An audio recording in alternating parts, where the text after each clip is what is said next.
One of the smartest shows to emerge from the Marvel Cinematic Universe, MCU, is Daredevil Born Again, which outlined its intentions in the first episode.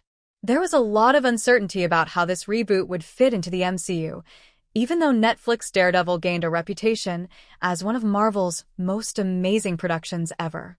Now owned by Disney, concerns about the program being sanitized or becoming more formulaic began to surface, but after everything that the inaugural season has revealed, the reservations were baseless. Gritty and humorous, Daredevil Born Again offers a fresh perspective on New York City. The show is masterfully balancing linked tales as Matt Murdock battles his own cunning while competitor Wilson Fisk attempts to strike a balance between his darker wants and life in the spotlight. And beneath the sinister and perverse tales of Murdock and Fisk, it is becoming increasingly clear how scary Vanessa Fisk is after experiencing a taste of power. However, this attack seemed somewhat senseless, cruel, and uncoordinated, especially for such a sophisticated and talented killer as Bullseye. In the first episode of Daredevil Born Again, Matt's best friend Foggy Nelson is shot dead by the vicious and motivated assassin Benjamin Poindexter, who returns as a monstrous villain code-named Bullseye and unleashes brutal force on Murdock after killing Foggy successfully and quickly. Nevertheless, it seems that this was clearly a hint that something larger was going on. Bullseye was not seeking retribution on Daredevil. Poindexter probably had no idea who Daredevil's alter ego was, in fact.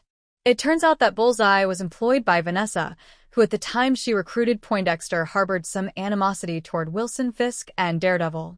However, given how much of a loose cannon Poindexter became, it was simple to believe that his acts were those of a lunatic, willing to kill targets with excessive brutality and little consideration.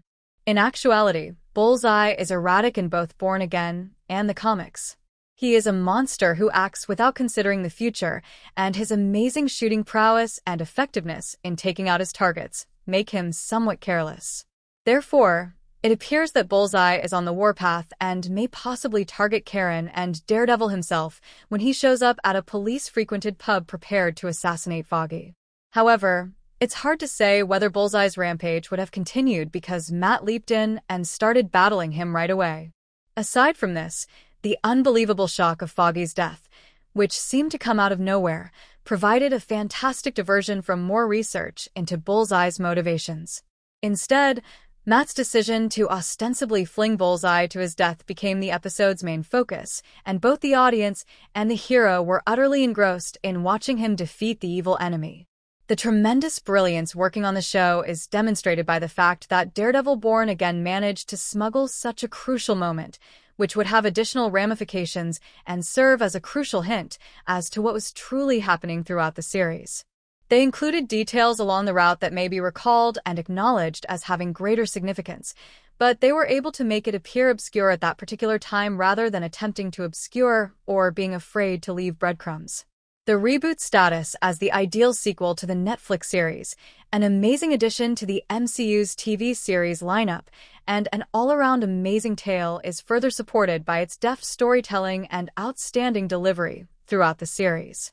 The show has a great deal of potential to remain a defining feature of the MCU's street-level hero storylines as long as this caliber of production remains the standard and the characters are challenged alongside the viewers.